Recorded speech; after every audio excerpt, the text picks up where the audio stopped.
In the year 570 BC, on the sun-drenched island of Samos in the Aegean Sea, a child was born who would become one of history's most mysterious and influential figures.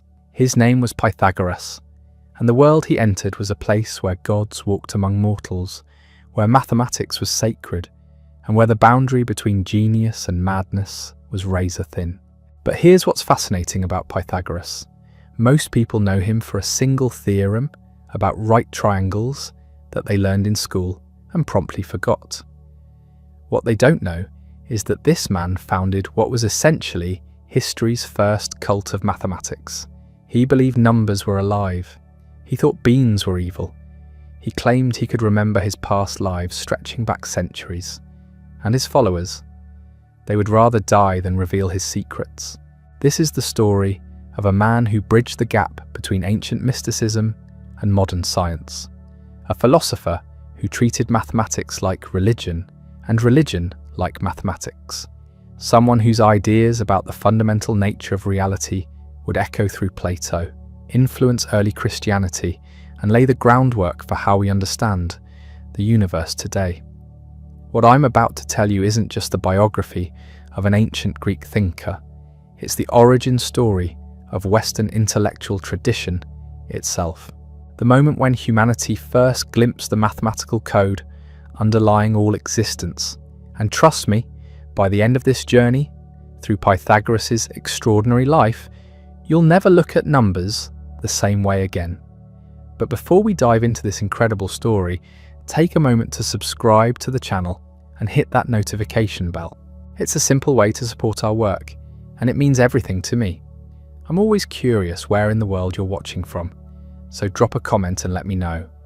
And now, settle back as we travel to a world where mathematics and mysticism dance together in ways that would seem impossible today. Samos in the 6th century BC was a jewel of the ancient world. This island, just off the coast of what is now Turkey, sat at the crossroads of civilizations. Egyptian merchants brought gold and wisdom from the Nile. Babylonian astronomers shared their knowledge of the stars. Persian traders carried spices and strange new ideas about the soul. It was a place where cultures collided and mixed, where a curious mind could encounter the accumulated wisdom of the ancient world. The island was ruled by Polycrates, a tyrant in the old Greek sense of the word. Not necessarily cruel, but someone who had seized power and ruled without constitutional authority. Polycrates had transformed Samos into a naval powerhouse. His ships controlled the sea lanes. His engineers built marvels that made other cities jealous. The tunnel of Eupalinos, a kilometre-long aqueduct carved straight through a mountain, stood as proof of what human ingenuity could accomplish.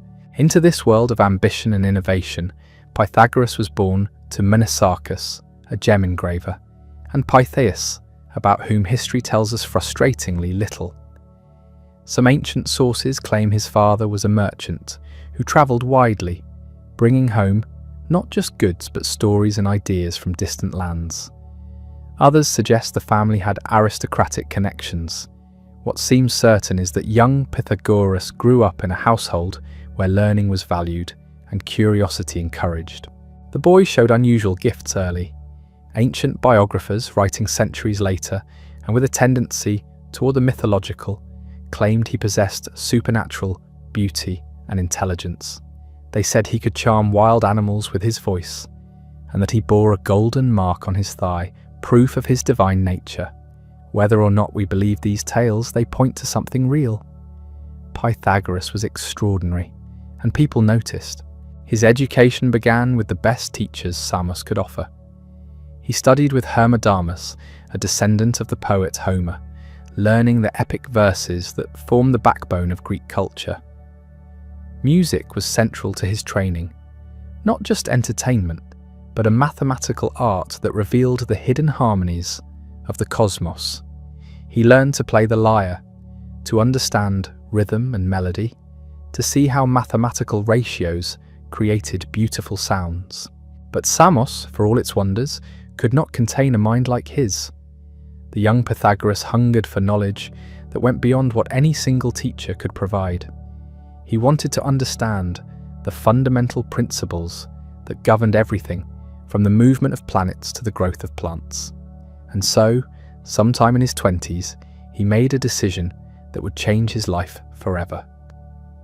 He would leave his comfortable island home and seek wisdom wherever it could be found. His first destination was Miletus, a bustling commercial city on the nearby mainland. Here lived Thales, already ancient but still sharp, the man many consider the first true philosopher. Thales had shocked the Greek world by predicting a solar eclipse and by claiming that everything was made of water. More importantly, he had introduced something revolutionary: the idea that natural events had natural causes, not just the whims of gods. Pythagoras found in Thales a kindred spirit, someone who believed that mathematics and careful observation could unlock the secrets of existence. The old man taught him geometry, astronomy, and something even more valuable: a way of thinking that looked beyond surface appearances to underlying patterns and principles.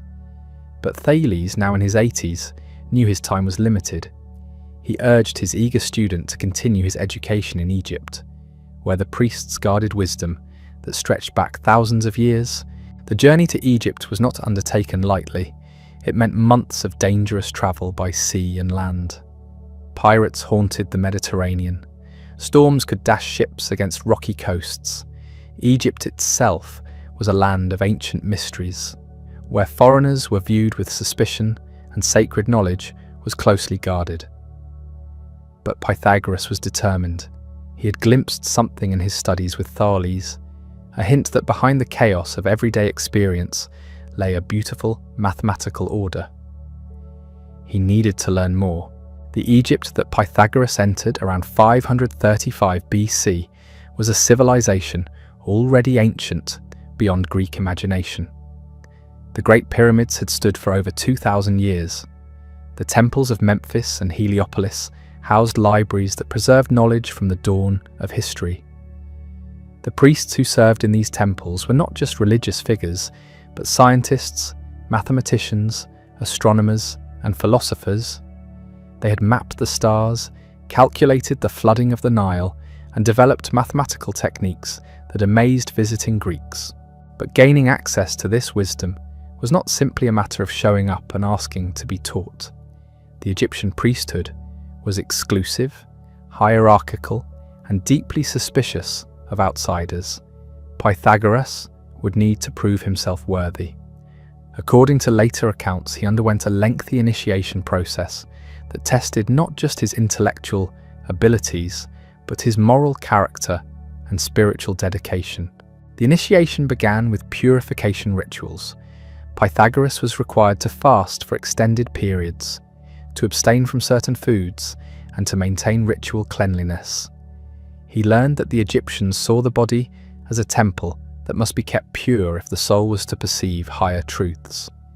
This emphasis on purification, on the connection between physical discipline and spiritual insight, would remain central to his thinking for the rest of his life. Once deemed worthy of instruction, Pythagoras was introduced to the mathematical techniques that had allowed Egyptian engineers to build their monuments and astronomers to track celestial cycles with incredible precision. He learned about the sacred geometry that governed temple construction. He discovered how the Egyptians used right triangles with sides in the ratio 3:4:5 to create perfect right angles for their buildings. This was practical mathematics, but it was also something more. The Egyptians taught that these mathematical relationships reflected the fundamental structure of reality itself. The priests shared their knowledge of astronomy, showing Pythagoras how to calculate the movements of planets and predict eclipses. They taught him about the mathematical relationships that governed musical harmony, revealing how the same ratios that pleased the ear could be found in the orbits of celestial bodies. Everything was connected, they insisted. The same mathematical principles that created beautiful music also kept the stars in their courses. But perhaps most importantly, the Egyptian priests introduced Pythagoras to ideas about the soul that would transform his understanding of human nature. They taught that the soul was immortal, that it had existed before birth, and would continue after death. Death was not an ending, but a transition, a movement from one state of existence to another. The soul could be reborn in different bodies, carrying with it the accumulated wisdom or ignorance of previous lives. This doctrine of transmigration was revolutionary for a Greek raised on Homer's vision of the afterlife as a shadowy realm of barely conscious spirits. The Egyptians claimed that the soul was divine, that it had fallen from a higher realm and become trapped in matter. The goal of life was to purify the soul, to free it from the prison of the body, to enable it to return to its divine source.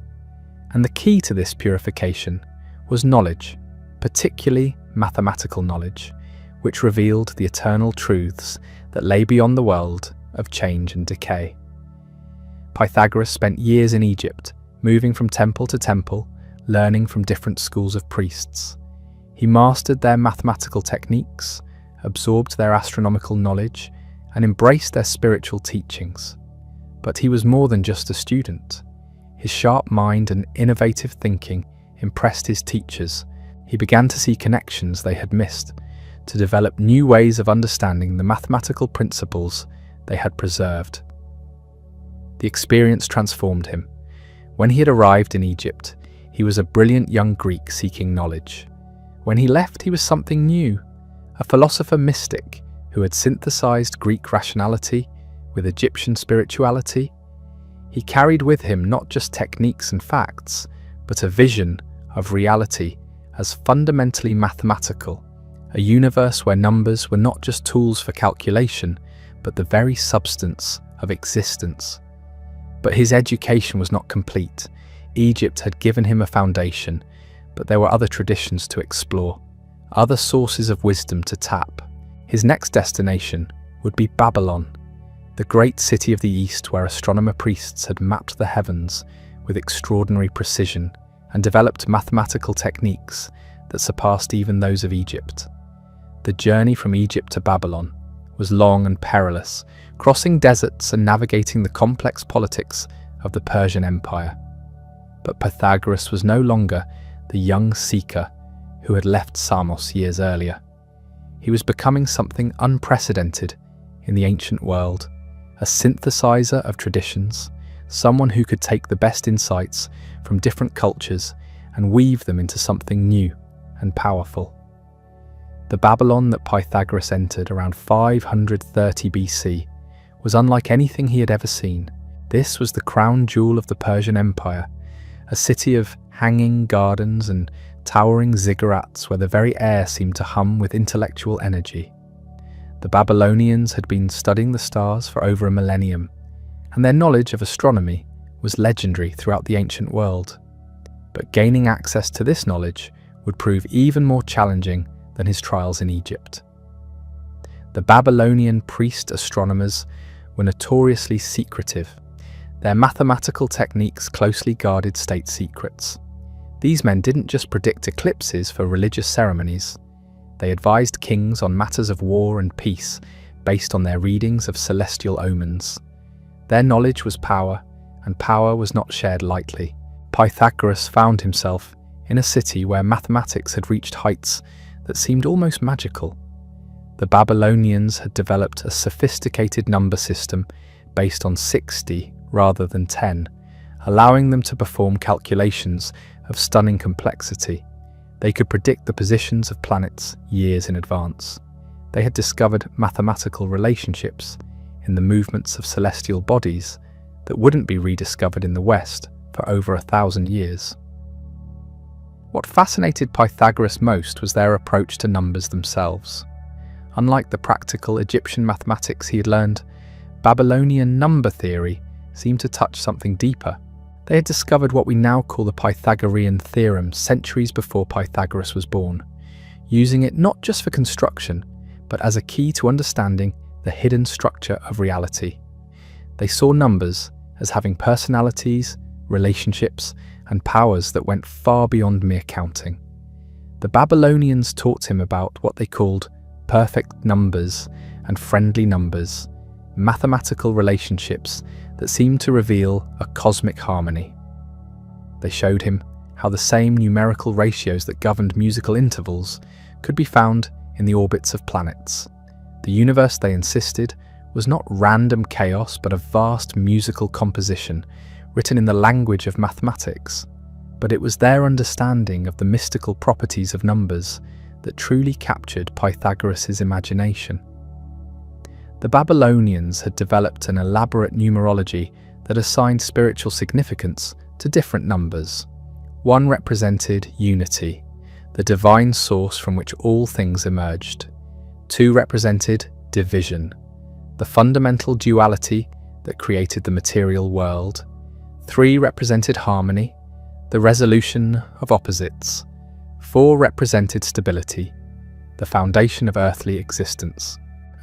These weren't arbitrary assignments, but reflected deep philosophical insights about the nature of reality. Numbers, the Babylonians taught, were not human inventions, but divine principles that existed independently of human thought. To understand numbers was to understand the mind of the gods. Mathematics was not just a tool, but a form of religious practice, a way of communing with the divine order that governed all things. Pythagoras spent months learning their computational techniques, mastering their astronomical calculations, and absorbing their numerical mysticism. But he was also developing his own insights, seeing patterns and connections that even his learned teachers had missed. He began to envision a grand synthesis that would combine the geometric insights of Egypt with the numerical mysticism of Babylon and the rational inquiry he had learned from Thales. The political situation in Babylon was becoming increasingly unstable. The Persian Empire was vast but unwieldy, and rebellions were brewing in distant provinces. Foreign scholars like Pythagoras were viewed with growing suspicion. It was time to move on, but his destination this time was not another centre of learning. He had decided to return to the Greek world, carrying with him the accumulated wisdom of three great civilizations. The journey home was fraught with danger. The Persian Empire was mobilizing for war against the Greek cities, and travel between east and west was becoming increasingly difficult. Pirates controlled many sea routes, and overland travel meant crossing territories where bandits preyed on wealthy merchants and foreign scholars. But Pythagoras had learned more than just mathematics and astronomy during his years abroad. He had also acquired the confidence and resourcefulness of a man who had survived in alien cultures. When he finally reached the Aegean Sea and caught sight of familiar Greek islands, Pythagoras was no longer the young seeker who had left Samos decades earlier. He was now a master of ancient wisdom, someone who had penetrated the deepest mysteries of the most learned civilizations on Earth. But he was also something entirely new, a philosopher who had synthesized traditions that had never been combined before. His first stop was not Samos, but Crete, where he had heard of ancient traditions that might shed light on the mystical practices he had encountered in the East. The Cretans preserved memories of the old Minoan civilization, with its mysterious snake goddesses and elaborate purification rituals. Here Pythagoras encountered ideas about spiritual transformation that complemented what he had learned about the transmigration of souls. The Cretan mysteries taught that the soul could be purified through ritual practices and moral discipline. They spoke of initiates who could remember their past lives, who could communicate with the spirits of the dead, who could even achieve a kind of temporary union with the divine. These were not mere superstitions, but sophisticated techniques for altering consciousness and expanding awareness. Pythagoras found himself particularly drawn to their teachings about the relationship between music and spiritual transformation. The Cretans used specific musical modes and rhythms in their ceremonies, claiming that certain combinations of sounds could induce trance states and facilitate contact with higher realms. This resonated powerfully with the mathematical understanding of music he had gained in Egypt and Babylon. He began to experiment with combining the numerical principles he had learned with the practical techniques of spiritual transformation preserved in Crete. Music became his laboratory, the place where abstract mathematical relationships could be tested through direct experience. He discovered that when he tuned his lyre according to precise mathematical ratios and played specific sequences of notes, he could indeed induce altered states of consciousness in himself and others. But these experiences raise profound questions. If mathematical relationships could produce such powerful effects on human consciousness, what did that say about the nature of reality itself? Were numbers merely human concepts projected onto an indifferent universe, or were they fundamental features of existence that human minds could discover and use? Pythagoras was developing a revolutionary answer to these questions.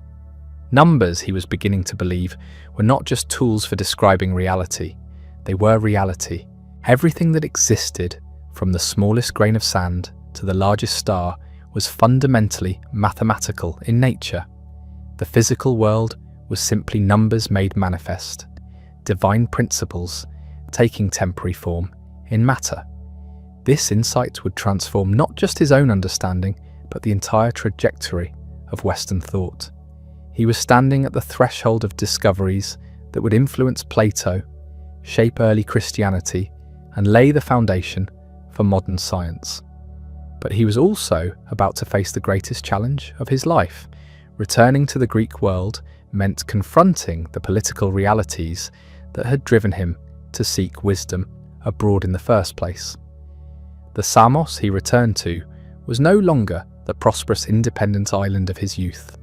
Polycrates had overreached himself, making enemies of powerful neighbours and finally falling victim to a Persian trap. The island was now under Persian control, its independence destroyed, its spirit broken. Many of the leading families had fled to other Greek cities. The intellectual atmosphere that had nurtured Pythagoras' early development had evaporated. Worse still, Pythagoras himself was viewed with suspicion by both the Persian authorities and his fellow Greeks. To the Persians, he was a potential spy who had spent years in the heart of their empire. To many Greeks, he was a traitor who had consorted with their enemies and absorbed foreign ideas that threatened traditional Greek values. The knowledge he had worked so hard to acquire was seen by some as a form of contamination. But Pythagoras had not spent decades learning the deepest secrets of ancient civilizations only to be silenced by provincial prejudices. He had a mission now, a vision of how mathematical wisdom could transform human society.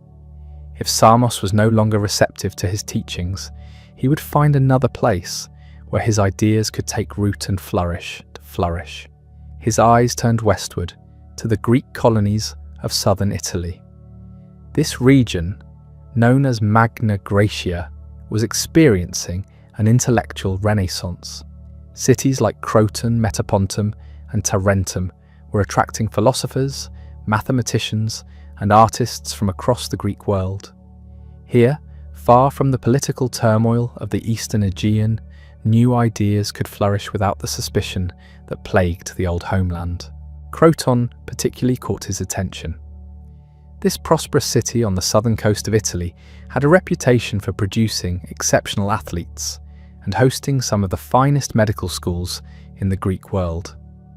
The Crotoniates were known for their interest in the relationship between physical health and spiritual well-being, ideas that resonated with Pythagoras' own understanding of purification and the soul's journey toward enlightenment. In 530 BC, at the age of 40, Pythagoras arrived in Croton, carrying nothing but his extraordinary learning and a revolutionary vision of how society could be organized according to mathematical principles.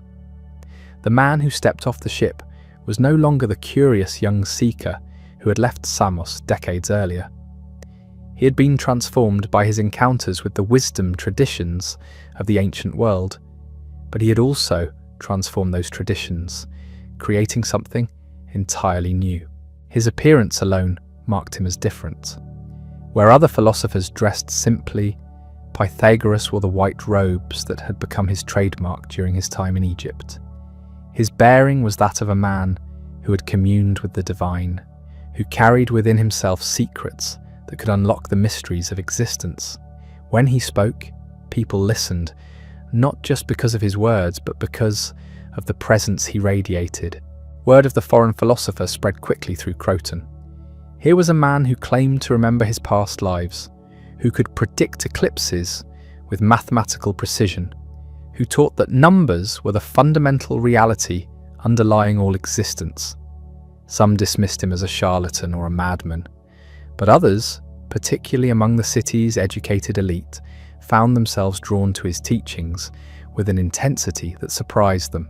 His first public lectures drew curious crowds.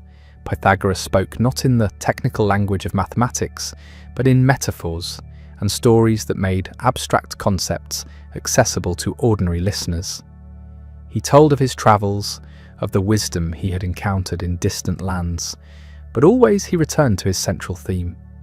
The universe was not chaos but cosmos, order, a vast mathematical symphony in which every element played its assigned part. He demonstrated musical harmonies, showing how mathematical ratios created beautiful sounds. He drew geometric diagrams in the sand, revealing the elegant relationships that governed space and form. He spoke of the movements of planets as a celestial dance choreographed by numerical laws. Everything was connected, he insisted, and the key to understanding these connections was mathematics. But Pythagoras was not content merely to teach abstract principles. He had a more ambitious goal. He wanted to create a community where these principles could be lived, where mathematical wisdom could transform not just individual understanding, but the very structure of society. This would be more than a school. It would be a new way of life, a demonstration of how human beings could organize themselves according to divine mathematical laws. The community he envisioned would be radically different from anything that existed in the Greek world. Its members would share property in common, recognizing that mathematical truth belonged to everyone and could not be owned by individuals. They would follow strict dietary laws, understanding that what they ate affected their ability to perceive higher truths. They would practice disciplines of silence and contemplation, creating the mental clarity necessary for mathematical insight. Most revolutionary of all, the community would include women as equal members. This was almost unthinkable in a culture where women were largely excluded from intellectual life. But Pythagoras had seen in Egypt how priestesses served alongside priests in the temples, how women could achieve the same spiritual insights as men. Mathematics, he argued, was neither male nor female, but universal, accessible to any soul capable of rational thought. The first converts to his vision were drawn primarily from Croton's aristocratic families. These were people who had the leisure to pursue philosophical study and the wealth to support a new kind of community. But they were also individuals who felt something missing in their conventional lives, who sensed that beneath the surface of everyday existence lay deeper truths waiting to be discovered. Among his earliest followers was a wealthy young man named Alcmaeon, who would become one of the first to develop the medical theories that Pythagoras taught. Alcmaeon was fascinated by the philosopher's claim that the body was a microcosm of the universe, governed by the same mathematical principles that ruled the stars. Under Pythagoras' guidance, he began to investigate the numerical ratios that governed health and disease. Another early disciple was Theano, a brilliant young woman from a prominent Crotoniate family who would eventually become Pythagoras' wife and closest collaborator. Theano possessed a mathematical mind that could match her teachers, and she brought to the community a practical wisdom that helped translate abstract philosophical principles into workable social arrangements. The growing band of followers began to call themselves the Pythagoreans, though they also used other names that reflected their unique character. Sometimes they called themselves the mathematikoi, the learners, emphasizing their commitment to continuous study and growth. Other times they used the term acousmatikoi, the listeners, referring to their practice of silent attention during Pythagoras' teachings. As the community grew, it developed increasingly elaborate initiation rituals and levels of membership. New candidates underwent lengthy periods of testing and purification before being admitted to the inner circle. They were required to demonstrate not just intellectual ability, but moral character, showing that they could subordinate personal desires to the pursuit of truth and the welfare of the community. The most committed members took vows that bound them to the Pythagorean way of life for the rest of their days. They promised to share their possessions, to maintain the secrecy of the community's teachings, to practice the dietary restrictions and purification rituals that Pythagoras prescribed. They agreed to follow a daily routine that balanced physical exercise, intellectual study, and spiritual contemplation. The community's daily life was structured around mathematical principles. Members rose before dawn for purification rituals and morning exercises designed to prepare the soul for learning. They gathered for communal meals, where conversations focused on philosophical questions rather than ordinary gossip. Evenings were devoted to the study of mathematics, astronomy, and music, always seeking to discover new connections between numerical relationships and natural phenomena. But the Pythagoreans were not content to pursue knowledge for its own sake. They believed that their mathematical insights gave them special responsibilities toward the larger society. Several members became active in Crotoniate politics, attempting to implement reforms based on Pythagorean principles. They advocated for more equitable distribution of wealth, for educational systems that emphasized mathematical training, for legal codes based on rational principles rather than mere tradition. Their political influence grew rapidly. Within a few years of Pythagoras' arrival, Pythagoreans held key positions in Croton's government and were implementing policies that reflected their philosophical commitments. They established public schools where children could receive the kind of mathematical education that had previously been available only to the wealthy. They reformed the legal system to emphasize rehabilitation rather than punishment, believing that crime resulted from ignorance rather than inherent evil. The success of the Pythagorean experiment in Croton attracted attention throughout the Greek world. Other cities invited Pythagoras to establish communities in their territories. Soon there were Pythagorean schools in Metapontum, Tarentum, and other cities throughout southern Italy. The movement was becoming more than a philosophical school, it was becoming a force for social transformation. But success brought new challenges. As the Pythagoreans gained political power, they also made enemies among those who felt threatened by their reforms. Traditional aristocrats resented the community's emphasis on merit rather than birth. Democrats were suspicious of what they saw as an intellectual elite claiming special authority based on esoteric knowledge. Ordinary citizens were sometimes put off by the Pythagorean strict lifestyle and their claims to superior wisdom. The community's secrecy also bred suspicion and wild rumours. What exactly did the Pythagoreans do in their private meetings? What were these mysterious mathematical truths they claimed to possess? Why did they refuse to eat beans or allow certain foods in their presence? The more secretive they became, the more exotic and threatening they appeared to outsiders. Tensions were building that would eventually explode into violent conflict. But for now, in these early years of the community's existence, Pythagoras could feel satisfied that his vision was taking shape. He had created something unprecedented, a society organized around mathematical principles, a living demonstration of how divine wisdom could transform human relationships. The philosophical teachings that emerged from this community would influence Western thought for millennia, but they would also prove controversial in ways that Pythagoras himself might not have anticipated. The claim that numbers were the fundamental reality would challenge basic assumptions about the nature of existence. The belief in the transmigration of souls would conflict with emerging ideas about individual identity and moral responsibility. Most importantly, the Pythagorean synthesis of mathematics and mysticism would create a template for future attempts to find spiritual meaning in scientific knowledge. From Plato's Academy to medieval Islamic philosophy to modern quantum mechanics, thinkers would return again and again to the Pythagorean insight that mathematical relationships reveal something profound about the ultimate nature of reality. But all of this lay in the future.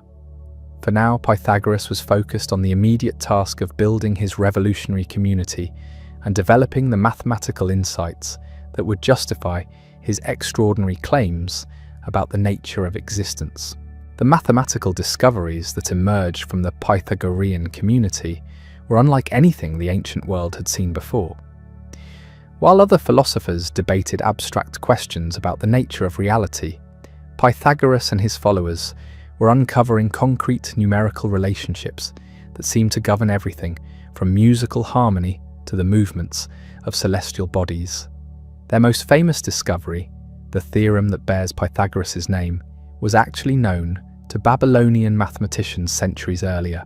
But what made the Pythagorean approach revolutionary was not the discovery itself, but what they believed it revealed about the fundamental nature of existence. For them, the relationship between the sides of a right triangle was not merely a useful tool for builders and surveyors. It was a glimpse into the mathematical mind of the divine. The theorem stated that in any right triangle, the square of the hypotenuse equals the sum of squares of the other two sides.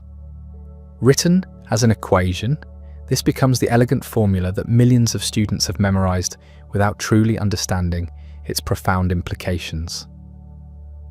But to Pythagoras, this simple relationship was proof that the universe operated according to precise mathematical laws, that harmony and order lay beneath apparent chaos. The discovery process itself became a model for how the Pythagoreans approached all learning. They would begin with careful observation, measuring and calculating with obsessive precision. They would look for patterns, seeking numerical relationships that might reveal deeper truths. Then they would test these relationships, applying them to new situations to see if the patterns held. Finally, they would contemplate the philosophical implications, asking what these mathematical truths revealed about the nature of reality itself. Music provided their most compelling evidence for the mathematical structure of the universe. Pythagoras had learned from his Egyptian and Babylonian teachers that musical harmony was based on simple numerical ratios. When he plucked two strings of the same tension and thickness, he found that the most pleasing combinations occurred when the lengths were in simple proportions. A string half the length of another produced a note exactly 1 octave higher. Strings in a ratio of 2 to 3 created the perfect fifth, while a 3 to 4 ratio yielded the perfect fourth. But the implications went far beyond music theory. If the ear found certain numerical ratios inherently pleasing, if these same ratios appeared throughout nature, then perhaps the entire cosmos was structured according to mathematical principles that human consciousness could recognize and appreciate. The harmony that pleased the ear might be the same harmony that kept planets in their orbits and regulated the cycles of growth and decay in the natural world. This led to one of the most beautiful and influential ideas in Pythagorean philosophy, the concept of the harmony of the spheres. Pythagoras taught that the planets, as they moved through space, produced musical tones based on their speeds and distances from the Earth. The faster planets produced higher notes, the slower ones lower notes, and together they created a cosmic symphony of perfect mathematical harmony. Most humans could not hear this celestial music because they had been exposed to it from birth and had learned to tune it out, like people living near a waterfall who no longer notice its sound. But those who purified their souls and trained their consciousness could sometimes catch glimpses of this divine harmony. It was, according to Pythagoras, one of the greatest rewards of the philosophical life. The mathematical investigations of the community extended into every area of study. They explored the numerical properties of geometric shapes, discovering relationships between angles, areas, and volumes that revealed hidden connections in spatial reality. They investigated the mathematical basis of astronomical cycles, developing more accurate methods for predicting eclipses and planetary movements. They even applied numerical analysis to medicine, seeking the mathematical ratios that governed health and disease in the human body. Alcmaeon, working under Pythagoras' guidance, developed a medical theory based on the concept of numerical balance. Health, he argued, resulted from the proper mathematical relationship between opposing forces in the body: hot and cold, wet and dry, sweet and bitter. Disease occurred when these ratios fell out of harmony, and healing involved restoring the proper numerical relationships through diet, exercise, and other interventions. This mathematical approach to medicine was revolutionary. Instead of attributing illness to the anger of gods or the influence of evil spirits, the Pythagoreans sought natural causes that could be understood and addressed through rational methods. They were laying the groundwork for a scientific approach to healing that would eventually transform medical practice throughout the ancient world. The community's investigations into number theory itself yielded discoveries that would influence mathematics for centuries. They classified numbers into different types based on their properties and relationships. Perfect numbers, like 6 and 28, equaled the sum of their proper divisors. Triangular numbers could be arranged in triangular patterns. Square numbers formed perfect squares when represented as dots. Each type of number was believed to have not just mathematical properties, but spiritual significance. Odd numbers were considered masculine and divine, associated with unity and wholeness. Even numbers were feminine and earthly, representing division and multiplicity. The number 1 was not really a number at all, but the source from which all numbers emerged, the mathematical equivalent of the divine unity from which all existence flowed. The number 10 held special significance as the sum of the first 4 integers, 1 plus 2 plus 3 plus 4. The Pythagoreans called this the tetractys and considered it the most sacred of all numerical relationships. It represented the progression from unity to multiplicity, from the divine source through the stages of creation to the manifest world. They swore their most solemn oaths by the tetractys, treating it with the reverence other Greeks reserved for the gods. But perhaps the most profound discovery of the Pythagorean school was also the most disturbing. While investigating the properties of right triangles, they discovered numbers that could not be expressed as simple fractions. When they applied their theorem to a right triangle with sides of length 1, they found that the hypotenuse had a length that could not be written as the ratio of 2 whole numbers. This discovery of what we now call irrational numbers created a crisis within the Pythagorean community.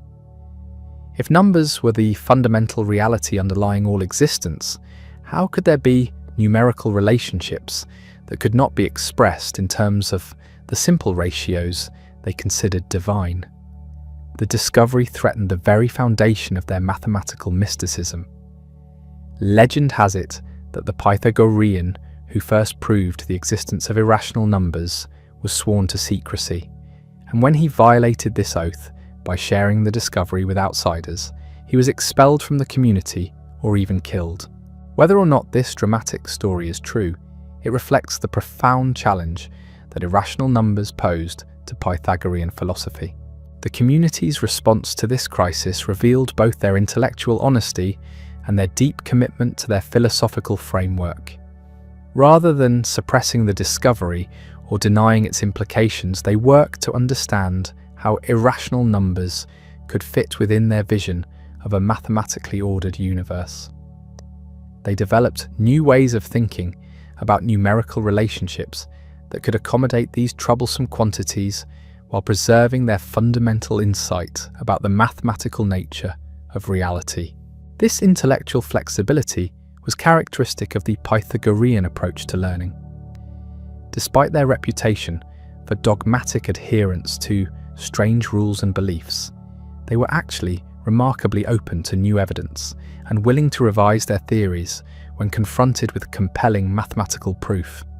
Their commitment was not to any particular set of doctrines, but to the underlying principle that reality could be understood through careful mathematical investigation. The practical applications of their mathematical discoveries began to transform life in the cities where Pythagorean communities had taken root. Their improved astronomical calculations led to more accurate calendars and better navigation techniques.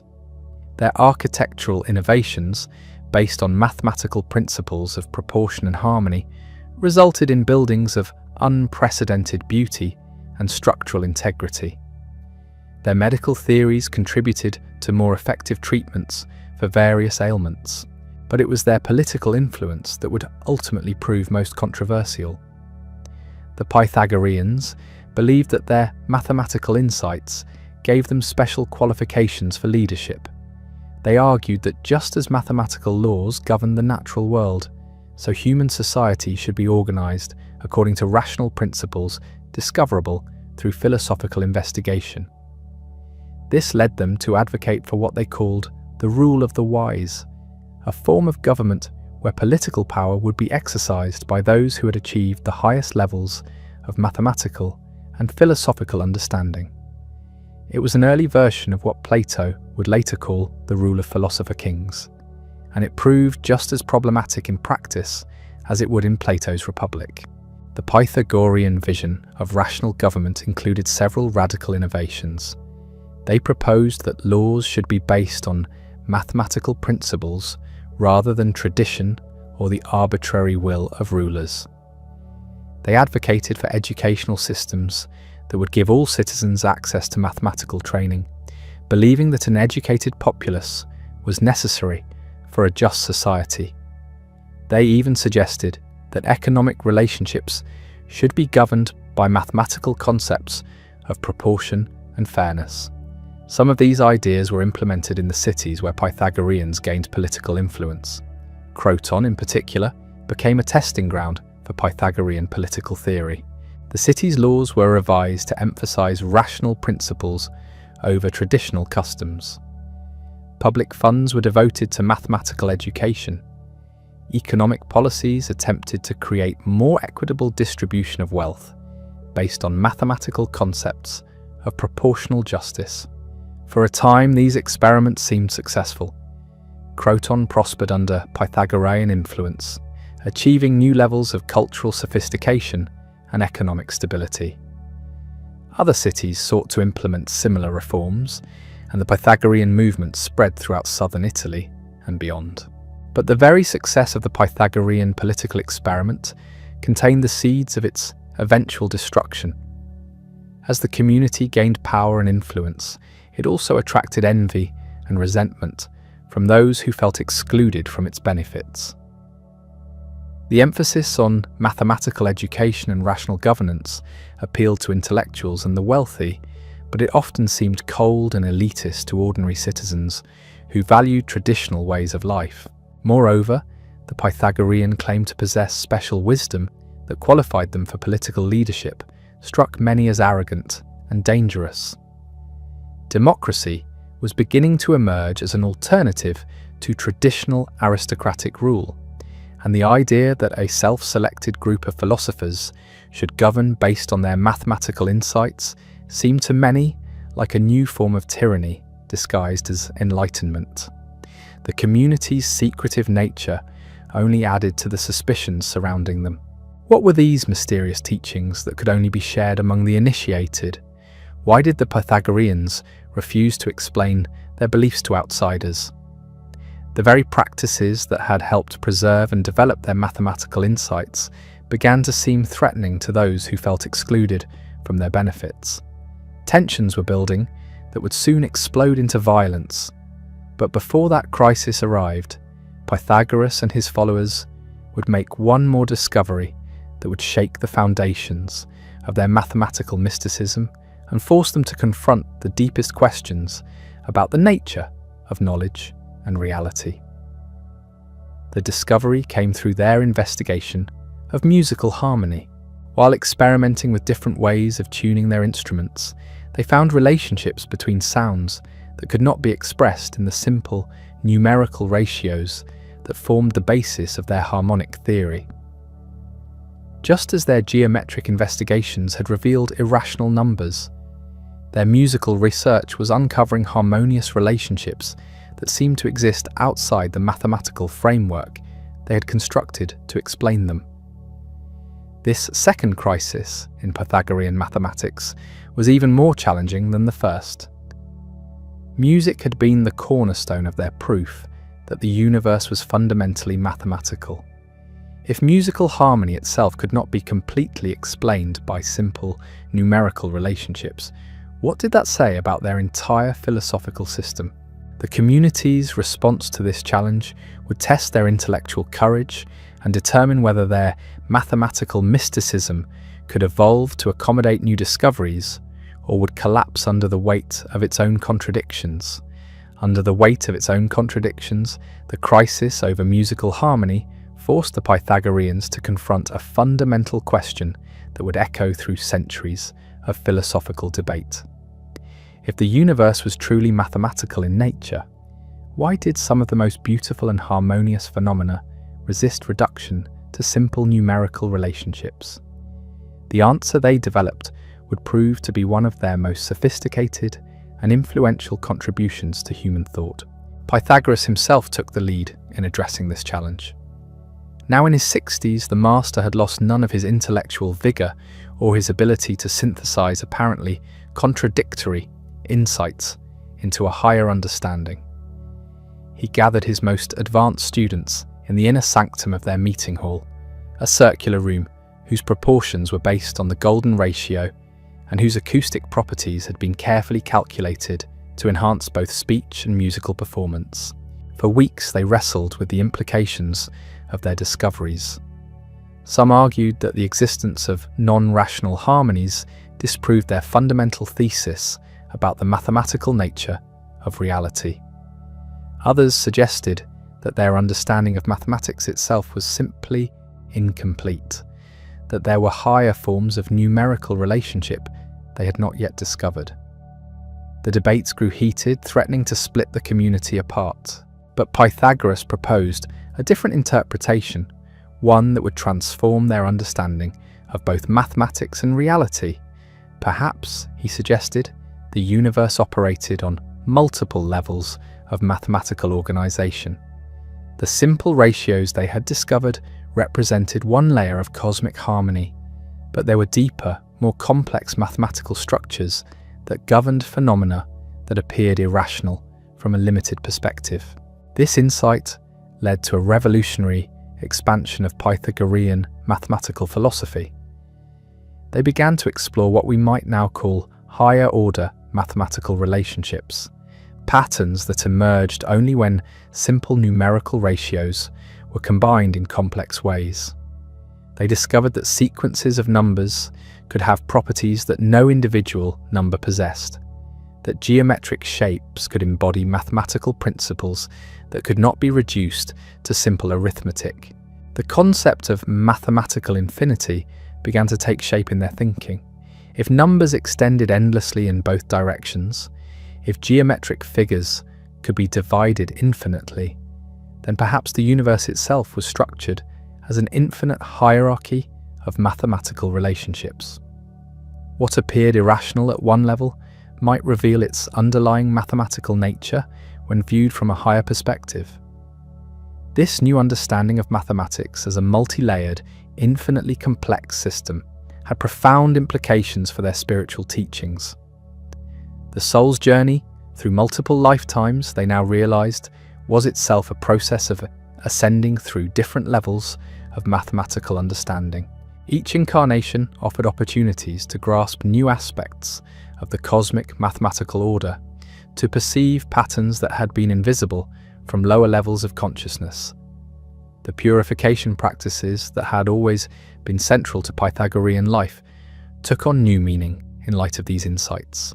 Dietary restrictions, meditation exercises, and mathematical study were not arbitrary rules, but carefully designed methods for preparing the mind to perceive increasingly subtle mathematical relationships.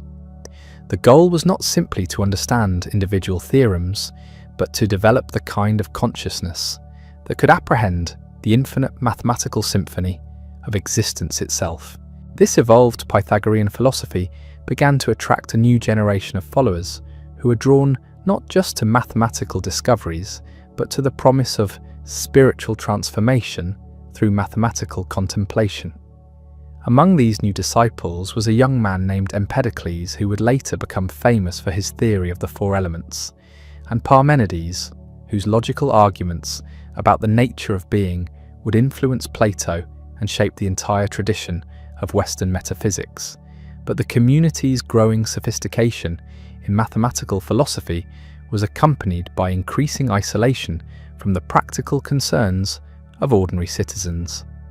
The more abstract their teachings became, the less accessible they seemed to people who were struggling with the basic challenges of daily life.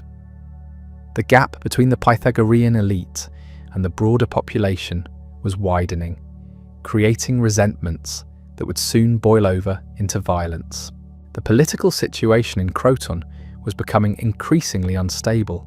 The city's traditional aristocratic families resented the influence of what they saw as foreign interlopers who had gained power through mysterious knowledge rather than inherited status. Democratic factions opposed what they viewed as an intellectual tyranny that excluded ordinary citizens from political participation. Even some former supporters of the Pythagoreans began to question whether their rule had become too removed from popular concerns. The community's response to these mounting tensions revealed both their strengths and their fatal weaknesses. Their commitment to rational discourse and mathematical precision made them excellent at solving technical problems, but poor at understanding the emotional and symbolic dimensions of political conflict. They approached political opposition as if it were a mathematical error that could be corrected through better arguments and clearer explanations. Pythagoras himself seemed increasingly detached from these worldly concerns. Now approaching 70, he spent most of his time in contemplation and advanced mathematical research, leaving the day-to-day management of both the community and their political activities to younger disciples. This withdrawal from active leadership created a vacuum that was filled by followers who lacked his wisdom and diplomatic skills. The crisis came to a head around 510 BC, sparked by a seemingly minor incident that revealed the depth of popular resentment against Pythagorean influence. A young man named Cylon, from one of Croton's most prominent traditional families, had applied for membership in the Pythagorean community and been rejected. The reasons for his rejection remain unclear, but it may have been due to concerns about his moral character or his motives for seeking initiation. Cylon's rejection might have been forgotten if not for the arrogant way in which some Pythagoreans handled the situation. Instead of offering a diplomatic explanation or suggesting alternative ways he might contribute to their work, they treated him with the kind of intellectual condescension that had become characteristic of the community's interactions with outsiders. This personal humiliation transformed Cylon from a merely disappointed applicant into an implacable enemy. Cylon began organizing opposition to the Pythagoreans, appealing to all the various groups that had grievances against their rule. He formed an alliance between traditional aristocrats who wanted to restore the old order, democratic activists who demanded popular participation in government, and ordinary citizens who felt excluded from the benefits of Pythagorean policies. His message was simple but powerful. The Pythagoreans were foreign usurpers who had gained control through trickery and maintained power through secrecy. The propaganda campaign against the Pythagoreans grew increasingly vicious. They were accused of practicing black magic, of corrupting the youth with dangerous foreign ideas, of plotting to overthrow traditional Greek religion in favour of their mathematical mysticism. The community's dietary restrictions were portrayed as evidence of their alienation from normal human concerns. Their mathematical investigations were characterised as attempts to discover supernatural powers that would make them invulnerable to ordinary citizens. Most damaging of all was the accusation that the Pythagoreans considered themselves superior to other human beings and believed they had the right to rule based on their supposed intellectual superiority. This charge struck at the heart of emerging Greek democratic ideals and made even some sympathetic observers question whether the Pythagorean experiment had gone too far. The community's attempts to respond to these attacks only made the situation worse. Their explanations of their mathematical philosophy sounded like incomprehensible jargon to ordinary citizens. Their insistence on the rational basis of their policies seemed like arrogant dismissal of popular concerns. Their appeals to the benefits their rule had brought to Croton appeared to confirm accusations that they saw themselves as the city's natural superiors. As tensions mounted, violence became increasingly likely. Cylon's followers began disrupting Pythagorean meetings and threatening individual community members. Several prominent Pythagoreans were attacked in the streets. The city's government, still dominated by Pythagorean supporters, struggled to maintain order without appearing to use their power to silence legitimate opposition. Pythagoras himself finally emerged from his scholarly retirement to address the crisis. Now 70 years old, his hair white and his face lined with age, he nevertheless retained the magnetic presence that had first attracted followers decades earlier. In a series of public speeches, he attempted to explain the Pythagorean philosophy in terms that ordinary citizens could understand, and to address the specific grievances that had been raised against his community. His speeches were masterpieces of reasoned argument and emotional appeal. He reminded his listeners of the prosperity and cultural achievements that Croton had enjoyed under Pythagorean influence. He explained that their mathematical investigations were not attempts to gain supernatural powers, but efforts to understand the divine order that governed all existence. He insisted that their goal was not to rule over others, but to help all human beings achieve their highest potential through education and moral development. For a moment, it seemed that Pythagoras might succeed in diffusing the crisis through the power of rational discourse. Many citizens who had been swept up in Cylon's campaign began to reconsider their opposition. Even some of Cylon's supporters were moved by the old philosopher's obvious sincerity and his genuine concern for the welfare of the city. But the forces that had been unleashed were too powerful to be contained by words alone. Cylon and his inner circle were committed to the complete destruction of Pythagorean influence, and they recognized that this might be their only opportunity to achieve that goal. They had invested too much in their campaign to accept any compromise that would leave the Pythagoreans with significant power. The violence began on a festival day when many Pythagoreans had gathered in their meeting hall for a special ceremony. Cylon's followers, armed with clubs and torches, surrounded the building and demanded that the Pythagoreans surrender their political offices and leave Croton immediately. When the community refused, the attackers set fire to the building. What followed was one of the most tragic episodes in the history of ancient philosophy. Trapped inside the burning hall, many Pythagoreans died in the flames. Others who tried to escape were beaten by the mob outside. Some of the most brilliant mathematical minds of the ancient world perished in a few hours of senseless violence.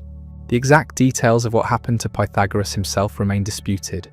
Some ancient sources claim he died in the fire, along with his followers.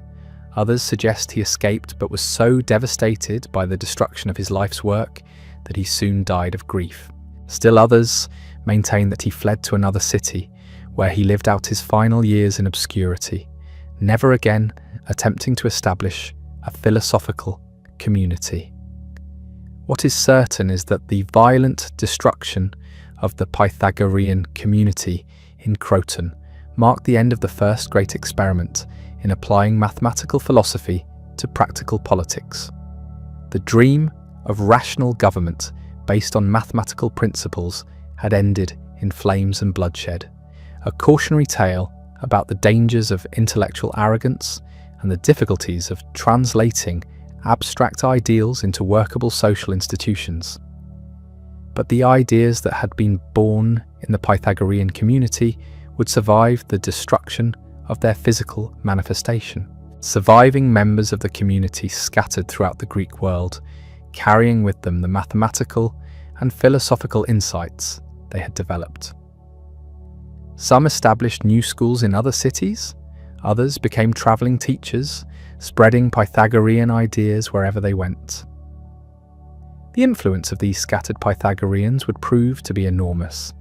Plato encountered Pythagorean teachers during his travels in southern Italy and incorporated many of their ideas into his own philosophical system. The Platonic theory of forms, with its emphasis on eternal mathematical relationships underlying physical reality, owed a clear debt to Pythagorean insights about the mathematical nature of existence. Early Christian thinkers found in Pythagorean number mysticism a framework for understanding divine creation that could be harmonized with biblical accounts. The idea that God had created the world according to mathematical principles became central to medieval Christian philosophy and laid the groundwork for the scientific revolution that would transform European thought centuries later. Islamic philosophers preserved and developed Pythagorean mathematical techniques, particularly in the areas of astronomy and music theory. The great centers of learning in Baghdad, Cairo, and Cordoba became repositories of Pythagorean wisdom during the European Dark Ages, ensuring that these insights would survive to inspire later generations of thinkers. Even the practical applications of Pythagorean mathematics continued to evolve and spread. Their geometric techniques influenced architectural developments throughout the Mediterranean world. Their astronomical calculations contributed to more accurate navigation methods that enabled the age of exploration. Their medical theories helped lay the foundation for more systematic approaches to healing. But perhaps the most important legacy of the Pythagorean experiment was its demonstration that mathematics could serve as more than just a practical tool for solving everyday problems. Pythagoras and his followers had shown that mathematical investigation could be a form of spiritual practice, a way of approaching the deepest questions about the nature of reality and the meaning of human existence. This insight would resurface again and again throughout Western intellectual history. From the medieval schoolmen who saw mathematical relationships as reflections of divine order, to modern physicists who seek a theory of everything that will reduce all natural phenomena to elegant mathematical equations. The Pythagorean vision of a mathematically structured universe has continued to inspire and guide human thought. The story of Pythagoras and his community also provided a template for understanding the relationship between intellectual discovery and social transformation. Their experience demonstrated both the potential and the limitations of attempts to reshape society according to rational principles. Their successes showed that mathematical insights could indeed lead to practical improvements in human life. Their ultimate failure revealed the importance of maintaining connections between intellectual elites and broader popular concerns. The tragic end of the Pythagorean community in Croton became a cautionary tale that would influence political thinkers for centuries. Plato's Republic, with its careful attention to the practical challenges of implementing an ideal state, can be read as an attempt to learn from Pythagorean mistakes. Modern democratic theory, with its emphasis on the importance of popular participation and the dangers of technocratic rule, reflects lessons learned from the Pythagorean experiments. Yet for all its tragic conclusion, the Pythagorean movement had achieved something remarkable. In the space of a few decades, a small community of philosophical investigators had revolutionized human understanding of mathematics, astronomy, music, medicine, and politics. They had demonstrated that careful rational inquiry could unlock secrets of nature that had been hidden for centuries. They had shown that abstract mathematical principles could have practical applications that improved human life. Most importantly, they had established the principle that would become central to all subsequent Western philosophy and science. The universe was not a realm of arbitrary chaos ruled by capricious gods, but an ordered cosmos governed by rational principles that human intelligence could discover and understand. This insight, born from Pythagoras' synthesis of Egyptian geometry, Babylonian astronomy, and Greek rational inquiry, would prove to be one of the most influential ideas in human history. The mathematical techniques developed by the Pythagoreans would be refined and extended by later generations of investigators. Their geometric theorems would be systematized by Euclid and applied by Archimedes. Their number theory would evolve into modern algebra and analysis. Their astronomical observations would contribute to the heliocentric revolution initiated by Copernicus and completed by Kepler and Newton. But beyond these technical contributions, the Pythagorean vision of mathematics as a key to understanding ultimate reality would continue to inspire thinkers who sought to bridge the gap between scientific knowledge and spiritual wisdom. The idea that the universe spoke in the language of mathematics, that numbers were not just human constructions, but fundamental features of existence itself, would echo through the centuries in forms both sophisticated and naive. As news of the destruction of the Pythagorean community spread throughout the Greek world, it marked not just the end of a particular philosophical experiment, but the beginning of a new phase in the development of Western thought. The questions that Pythagoras had raised about the relationship between mathematics and reality, between knowledge and power, between intellectual insight and social responsibility, would continue to challenge and inspire future generations of thinkers.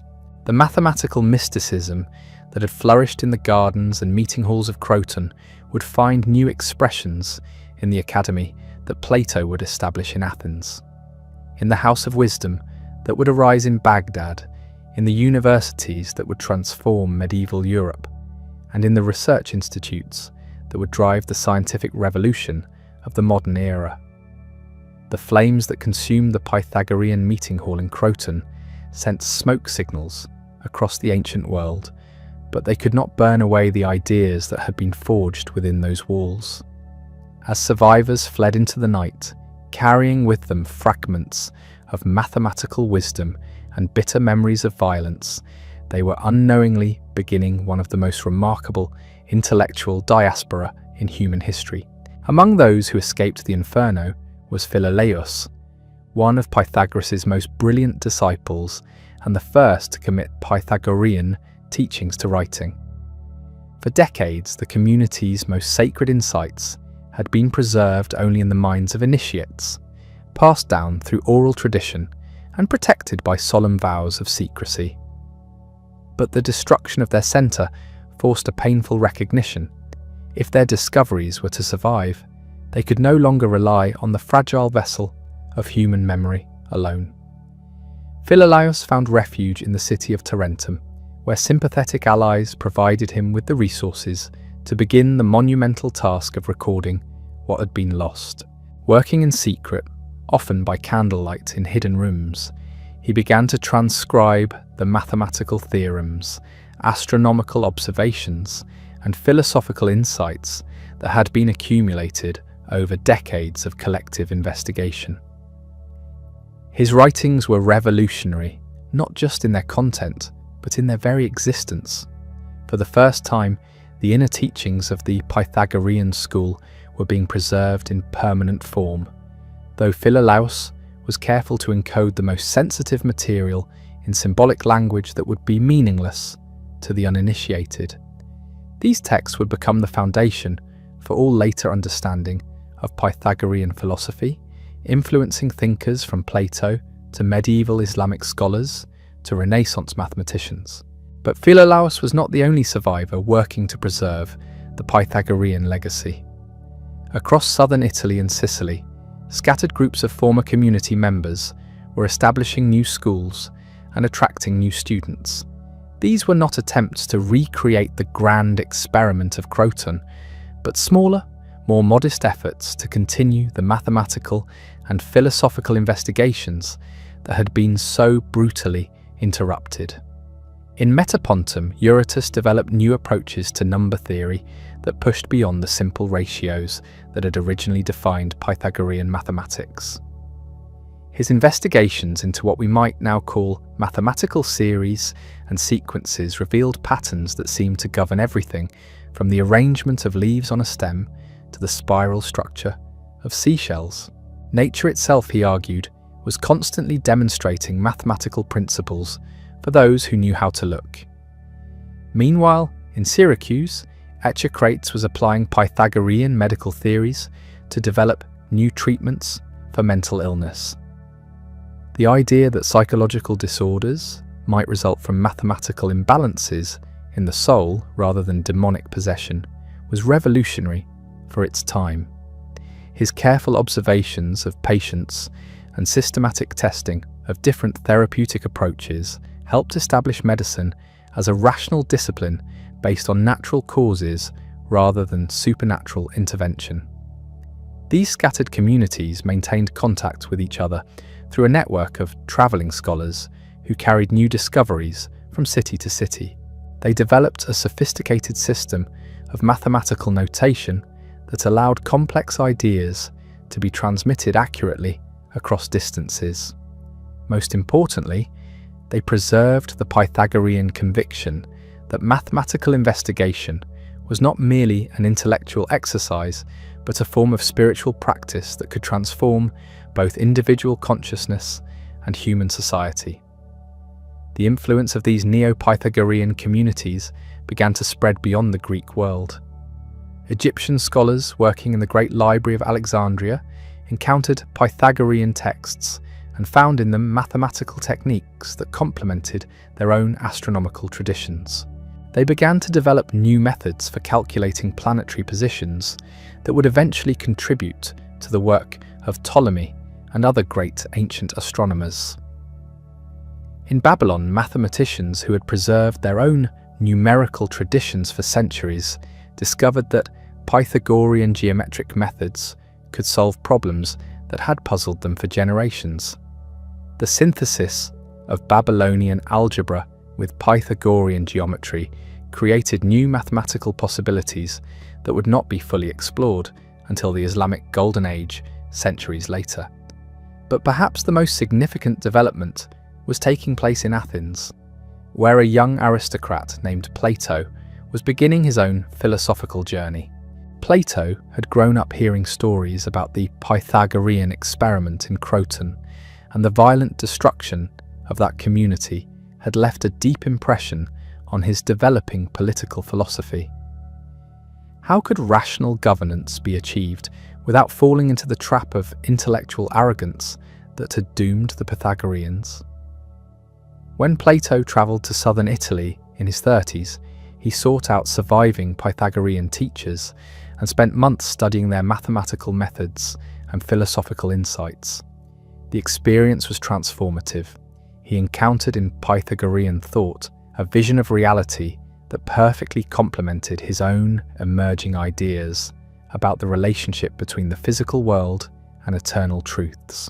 The Pythagorean theory of forms, the idea that mathematical relationships represented eternal realities that existed independently of the physical world, became central to Plato's own philosophical system. His famous allegory of the cave, with its distinction between shadows on the wall and the true reality beyond, owed a clear debt to Pythagorean teachings about the illusory nature of sensory experience and the superior reality of mathematical truth. But Plato also learned from the political failures of the Pythagorean experiment. His Republic, with its careful attention to the education of guardians and the gradual introduction of philosophical ideas to the broader population, can be read as an attempt to avoid the mistakes that had led to the destruction of the Pythagorean community. Where the Pythagoreans had assumed that mathematical wisdom automatically qualified them for political leadership, Plato recognized the need for a more sophisticated understanding of the relationship between knowledge and power. The academy that Plato established in Athens became, in many ways, a continuation of the Pythagorean tradition adapted to new circumstances. Like the original Pythagorean community, it emphasized the centrality of mathematics to philosophical education. Students were required to master geometry and arithmetic before moving on to higher philosophical studies. The famous inscription over the academy's entrance, "Let no one ignorant of geometry enter here," reflected the Pythagorean conviction that mathematical training was essential for understanding ultimate reality. But unlike the secretive Pythagorean communities, the academy was relatively open to outside scrutiny and participation. Plato had learned that intellectual isolation bred suspicion and resentment among those excluded from its benefits. His school sought to influence society through education and persuasion rather than direct political control, avoiding the confrontations that had destroyed the Pythagorean experiment. The mathematical curriculum at the academy built directly on Pythagorean foundations while extending their insights in new directions. Students studied not just the practical applications of geometric theorems, but their philosophical implications.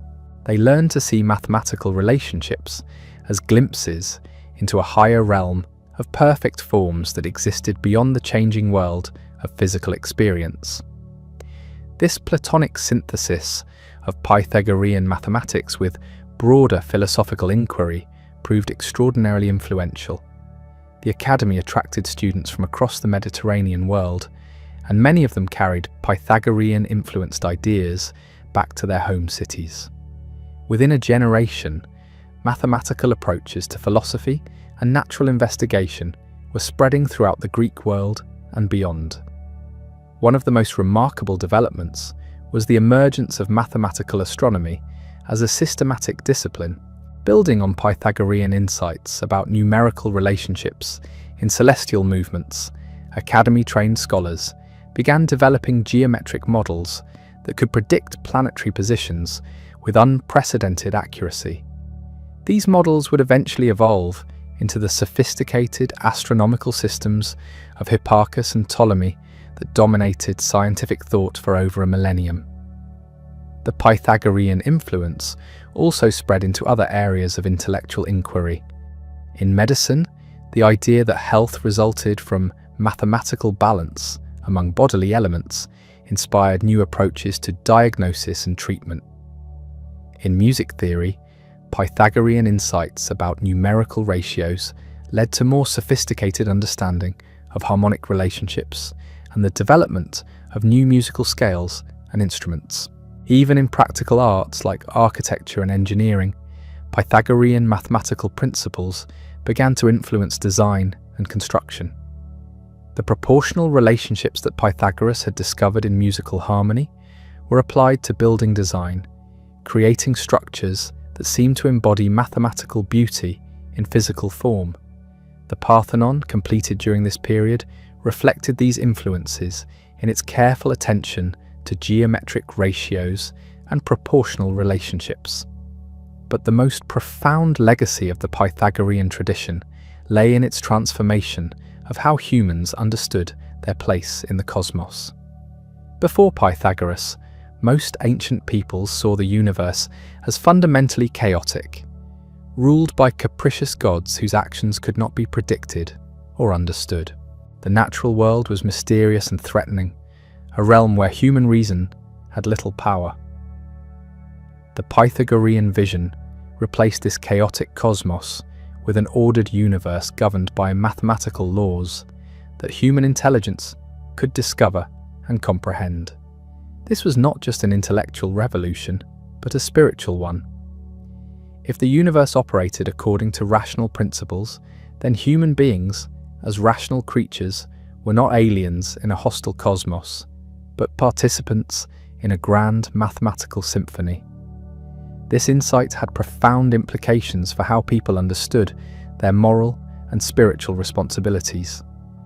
If the universe was mathematically ordered, then human society should be organized according to rational principles as well as.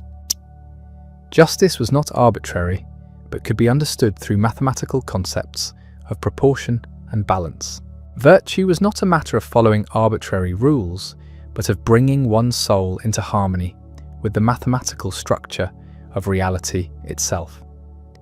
The Pythagorean influence on early Christian thoughts was particularly significant.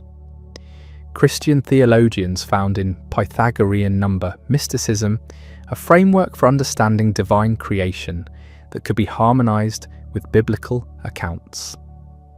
The idea that God had created the world according to mathematical principles, that number and proportion reflected divine wisdom, became central to Christian philosophy and would later inspire the scientific revolution.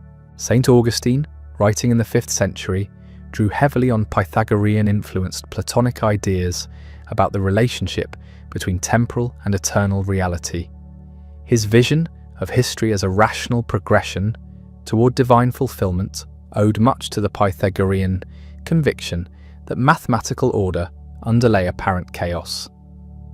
The medieval synthesis of Christian theology with Aristotelian philosophy would later incorporate many Pythagorean insights about the mathematical structure of the natural world. Islamic scholars preserved and extended Pythagorean mathematical techniques during the European Dark Ages. The great centers of learning in Baghdad, Cairo, and Cordoba became repositories of Pythagorean wisdom, ensuring that these insights would survive to inspire later generations of European thinkers.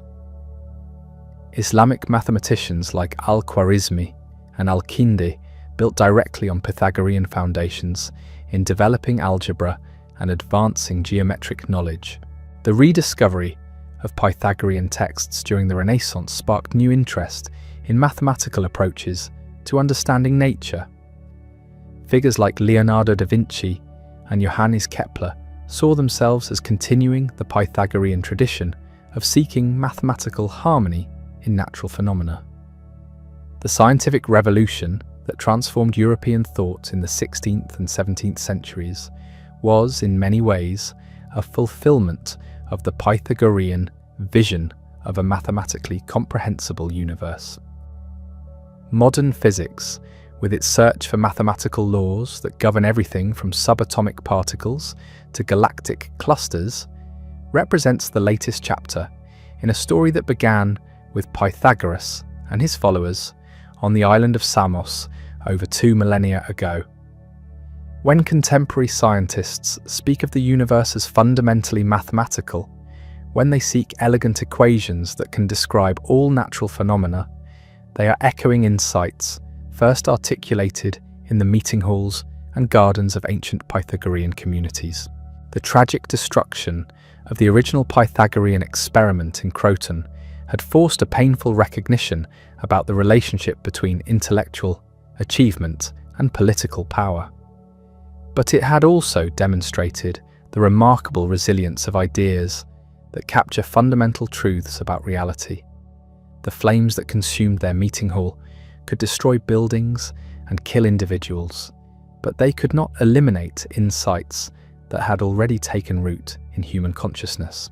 As the scattered survivors of the Pythagorean communities continued their work in new locations and under new circumstances, they were unknowingly laying the foundation for intellectual traditions that would shape human thought for millennia to come. Their conviction that reality was fundamentally mathematical, that human reason could comprehend cosmic order, that knowledge brought both power and responsibility, would echo through centuries of philosophical, scientific, and spiritual inquiry. The story of Pythagoras and his followers had become more than just an episode in ancient Greek history. It had become a template for understanding how revolutionary ideas emerge, spread, encounter resistance, and ultimately transform human consciousness. Their example would inspire countless later thinkers who sought to bridge the gap between abstract knowledge and practical wisdom, between individual insight and social transformation. The mathematical techniques they developed would be refined and extended by later generations of investigators. Their geometric theorems would be systematized by Euclid and applied by Archimedes. Their astronomical observations would contribute to the work of Copernicus and Kepler. Their number theory would evolve into modern algebra and mathematical analysis. But beyond these technical contributions, the Pythagorean vision of mathematics as a key to understanding ultimate reality would continue to inspire thinkers who sought to find meaning and purpose in scientific knowledge. The idea that the universe spoke in the language of mathematics, that rational investigation could reveal divine truths, would take new forms in each generation while maintaining its essential character. The questions that Pythagoras had raised about the relationship between mind and reality, between mathematical knowledge and spiritual wisdom, between individual enlightenment and social responsibility, would continue to challenge and inspire future generations of thinkers. In laboratories and universities, in observatories and research institutes, in the quiet moments when a scientist glimpses an elegant pattern underlying apparent chaos, the spirit of Pythagorean inquiry lives on. The legacy of Pythagoras extends far beyond the mathematical theorems and philosophical insights that emerged from his communities. In the centuries following the destruction of Croton, something remarkable began to happen. The ideas that had been forged in those secretive meeting halls started appearing in places and forms that would have astonished their original creators.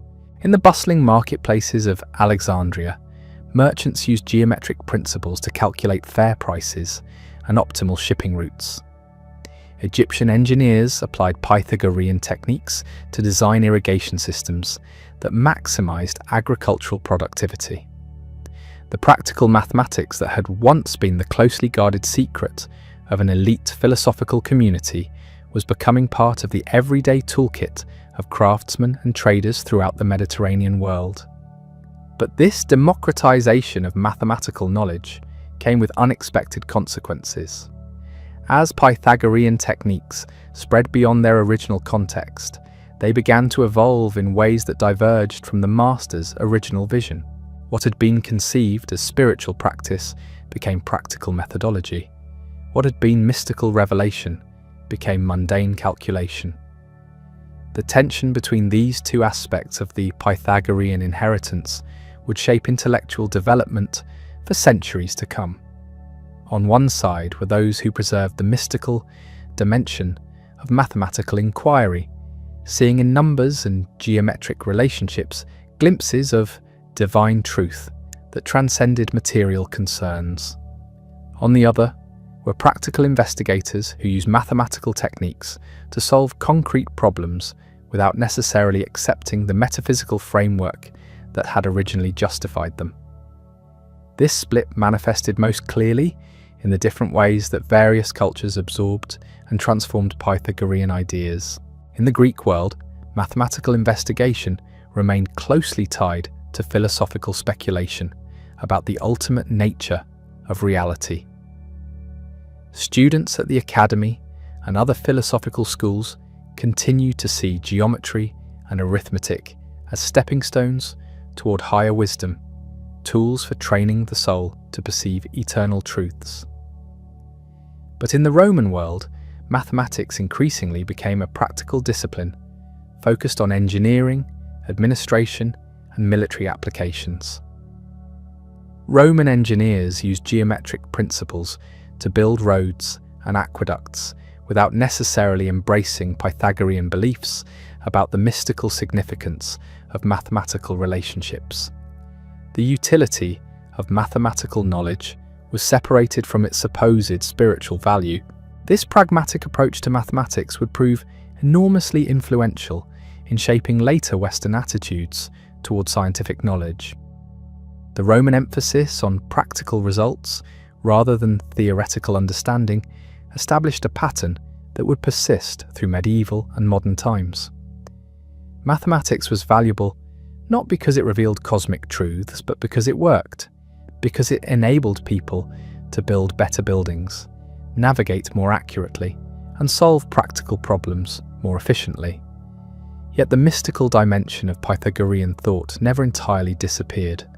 It went underground, preserved by esoteric traditions that maintained the original connection between mathematical knowledge and spiritual transformation. These hidden schools kept alive the conviction that numbers were more than mere tools, that mathematical relationships reflected fundamental structures of reality that could be accessed through disciplined contemplation and purification. The survival of these esoteric traditions ensured that Pythagorean ideas would resurface periodically in new forms throughout Western history.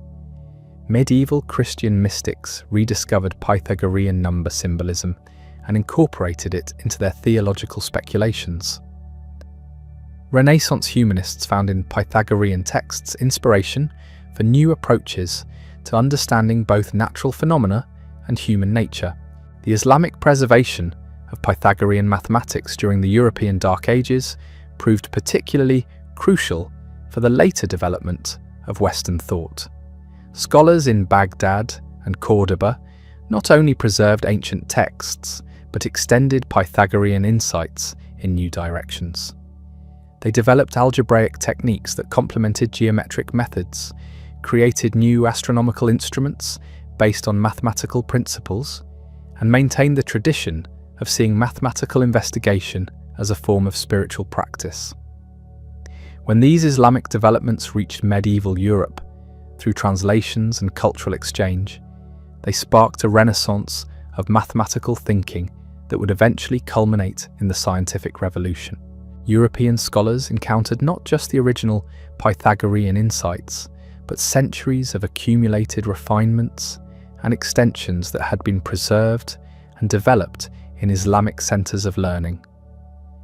The medieval synthesis of Christian theology with rediscovered mathematical knowledge created new possibilities for understanding both divine creation and natural phenomena.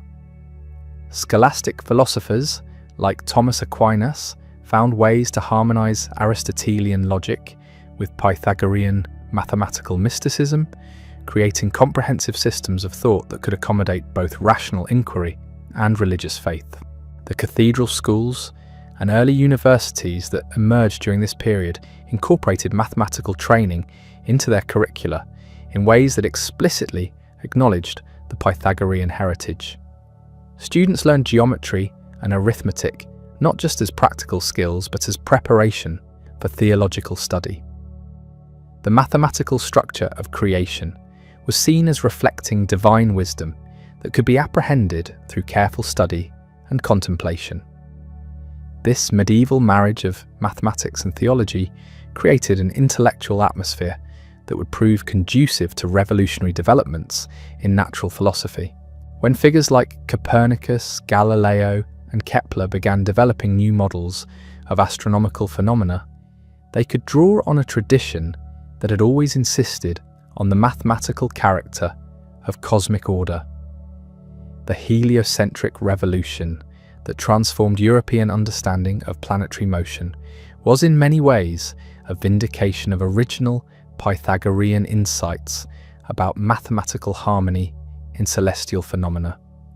When Kepler discovered that planetary orbits followed elliptical paths governed by precise mathematical relationships, he was fulfilling the ancient Pythagorean dream of finding numerical order in the movements of heavenly bodies. But the scientific revolution also transformed the meaning of mathematical knowledge in ways that would have troubled Pythagoras himself. The mystical dimension of mathematical investigation gradually gave way to a more mechanistic understanding of natural phenomena. Numbers and geometric relationships were no longer seen as divine principles, but as descriptive tools for understanding material processes. This transformation reached its culmination in the work of Isaac Newton, whose mathematical laws of motion and gravitation seem to reduce all natural phenomena to mechanical interactions governed by precise mathematical rules. The Newtonian universe was thoroughly mathematical, but it was also thoroughly material. The spiritual dimension that had been central to original Pythagorean thought was effectively eliminated from scientific discourse. Yet even as the scientific revolution secularized mathematical knowledge, it preserved and extended the fundamental Pythagorean insight about the mathematical character of natural phenomena. Modern physics, with its search for mathematical laws that govern everything from quantum mechanics to cosmology, represents a direct continuation of the tradition that began with Pythagoras and his followers. Contemporary scientists may not share Pythagorean beliefs about the mystical significance of numbers, but they have embraced and extended the conviction that reality is fundamentally mathematical in structure. When modern physicists speak of seeking a theory of everything that will reduce all natural phenomena to elegant mathematical equations, they are pursuing goals that would have been immediately recognizable to ancient Pythagorean investigators. The development of computer technology has created new possibilities for exploring mathematical relationships that would have fascinated Pythagorean thinkers. Digital simulations can model complex systems governed by mathematical rules, revealing patterns and harmonies that were invisible to earlier generations of investigators. The computational power available to modern researchers allows exploration of mathematical concepts that were beyond the reach of ancient geometric and arithmetic techniques. Yet these technological advances have also raised new questions about the relationship between mathematical knowledge and reality itself. If complex natural phenomena can be accurately modeled by computer algorithms, does this confirm the Pythagorean vision of a mathematically structured universe? Or does it simply demonstrate the power of mathematical tools to approximate natural processes? The philosophical implications of these developments continue to generate debate among scientists, mathematicians, and philosophers. Some contemporary thinkers embrace what might be called neo-Pythagorean views, arguing that mathematical relationships are fundamental features of reality rather than human constructions. Others maintain more skeptical positions, seeing mathematics as useful but ultimately arbitrary systems of symbols and operations. This ongoing debate reflects tensions that were present in Pythagorean thought from the beginning. The claim that numbers and geometric relationships reveal ultimate truths about reality has always been difficult to prove or refute definitively. The practical success of mathematical methods in solving problems and predicting natural phenomena provides strong evidence for some kind of deep connection between mathematical structures and natural processes, but the precise nature of this connection remains mysterious. The social and political dimensions of Pythagorean thought have also continued to evolve and influence later developments. The idea that society should be organized according to rational principles, discoverable through careful investigation, has inspired numerous reform movements and revolutionary experiments throughout Western history. The Enlightenment philosophers of the 18th century explicitly drew on Pythagorean traditions in developing their vision of rational government and social progress. Figures like Voltaire and Jefferson believed that human reason could discover natural laws governing social and political relationships, just as it had revealed mathematical laws governing physical phenomena. The democratic revolutions of the modern era reflected this confidence in the power of rational inquiry to improve human institutions. The American Constitution, with its careful system of checks and balances based on theoretical analysis of governmental power, embodied Pythagorean ideals about the possibility of creating just societies through the application of rational principles. Yet modern democratic societies have also had to grapple with the same tensions between expertise and popular participation that destroyed the original Pythagorean experiment in Croton. How much authority should be given to technical experts who possess specialized knowledge? How can complex policy decisions be made democratically when most citizens lack the training necessary to evaluate technical arguments? These questions have become increasingly urgent as modern societies confront challenges that require sophisticated, scientific, and mathematical analysis. Climate change, genetic engineering, artificial intelligence, and other contemporary issues involve technical complexities that far exceed the mathematical knowledge possessed by most citizens. The Pythagorean dream of rational governance based on expert knowledge conflicts with democratic ideals about popular sovereignty and political equality. The educational implications of Pythagorean thought have also continued to generate controversy and innovation. The idea that mathematical training is essential for developing rational thinking abilities has influenced educational theory and practice for centuries. Yet debates continue about how mathematics should be taught and what role it should play in general education. Some contemporary educators embrace approaches that emphasize the connections between mathematical concepts and broader philosophical questions about the nature of reality and knowledge.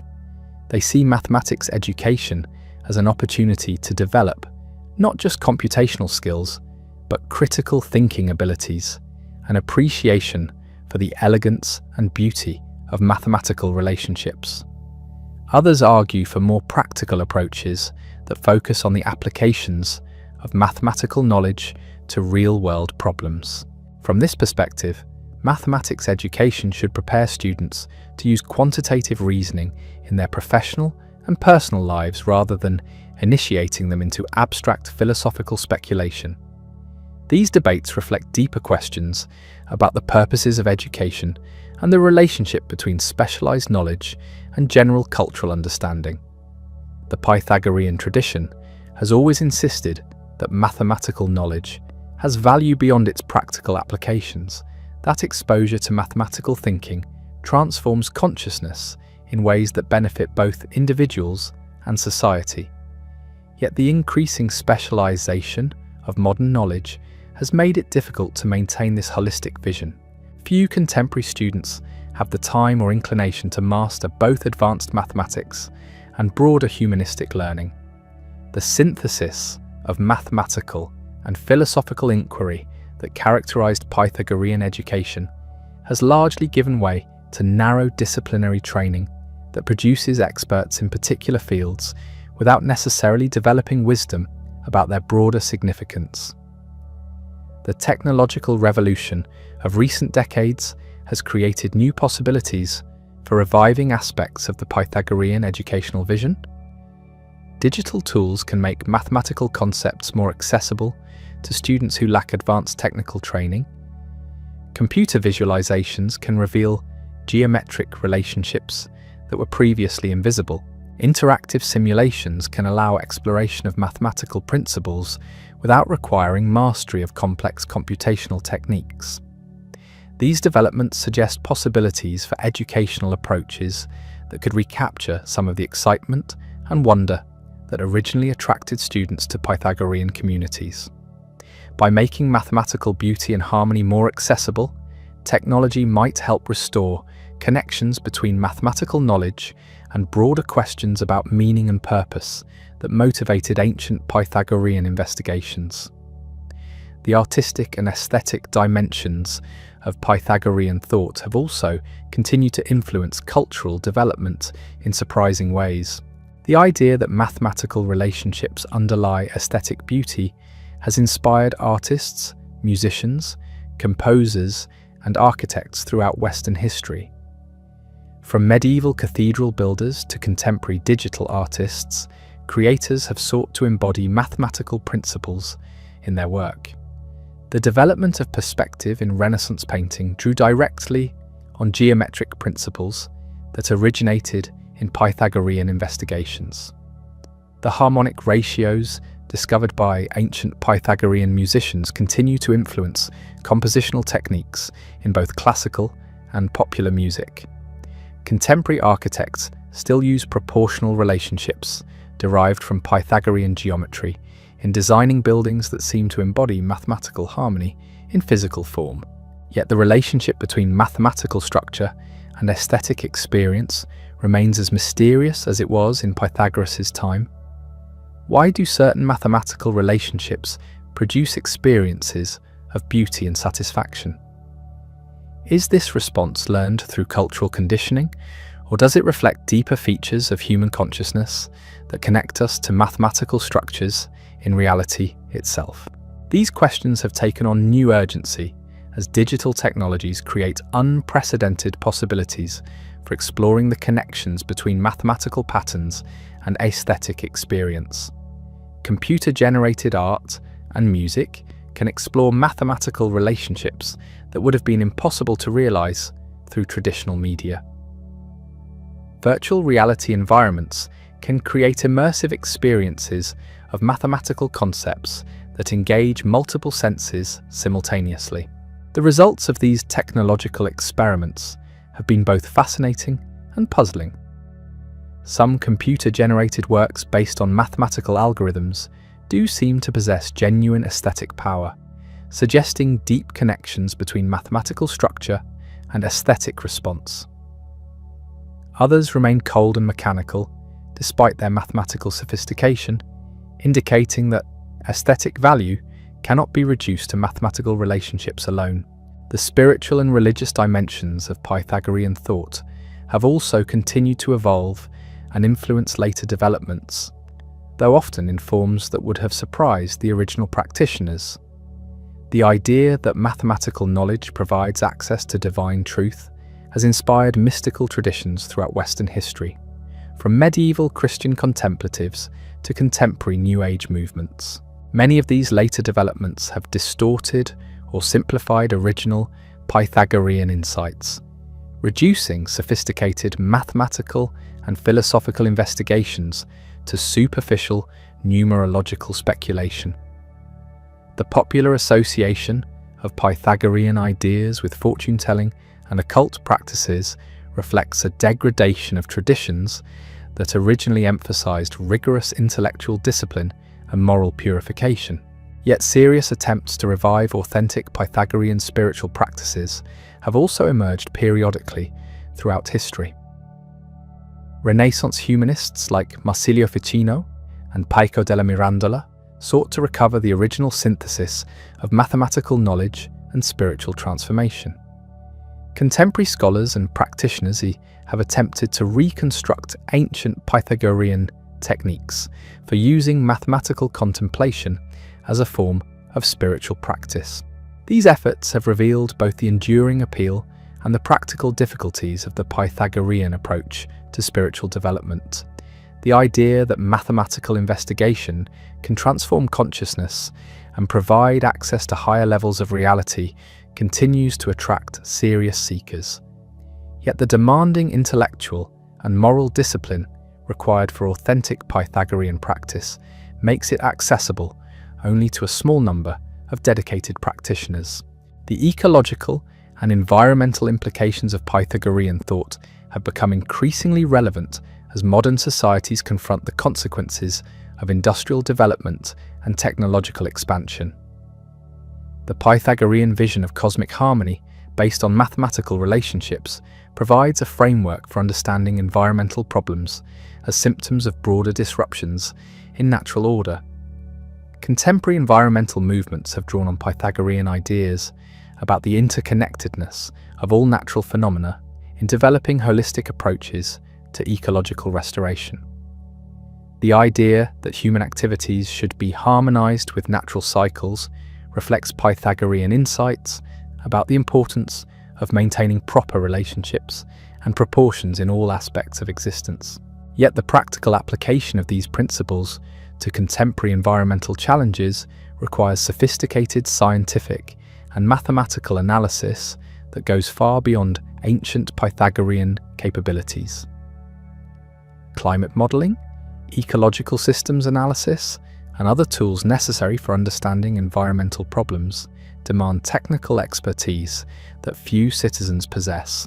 This creates another version of the familiar tension between expert knowledge and democratic participation that has plagued Pythagorean-inspired movements throughout history. How can societies make informed decisions about environmental policies when the relevant scientific information is accessible only to specialists? How can the Pythagorean ideal of rational governance be reconciled with democratic values in an age of increasing technical complexity? The psychological and cognitive dimensions of Pythagorean thought have also generated new interest as contemporary researchers investigate the relationship between mathematical thinking and mental development. Studies of how children learn mathematical concepts have revealed patterns that seem to confirm ancient Pythagorean insights about the connection between mathematical knowledge and rational thinking abilities.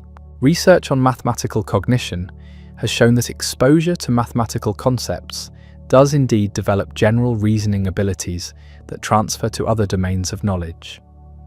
Students who master mathematical problem-solving techniques show improved performance in areas ranging from scientific investigation to ethical reasoning, suggesting that the Pythagorean emphasis on mathematical education as preparation for wisdom has empirical support. Yet contemporary psychological research has also revealed the limitations and potential dangers of overemphasizing mathematical approaches to understanding human experience.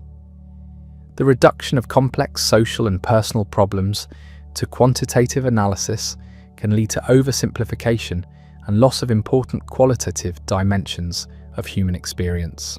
The challenge for contemporary educators and policymakers is finding ways to capture the benefits of mathematical thinking while avoiding the mechanistic reductionism that can result from applying mathematical methods inappropriately. The Pythagorean tradition offers resources for addressing this challenge through its emphasis on the spiritual and aesthetic dimensions of mathematical knowledge. But translating these insights into contemporary, educational, and social practices requires careful attention to both historical wisdom and current understanding. As we survey the remarkable influence of Pythagorean thought across more than 2 millennia of intellectual development, certain patterns become clear.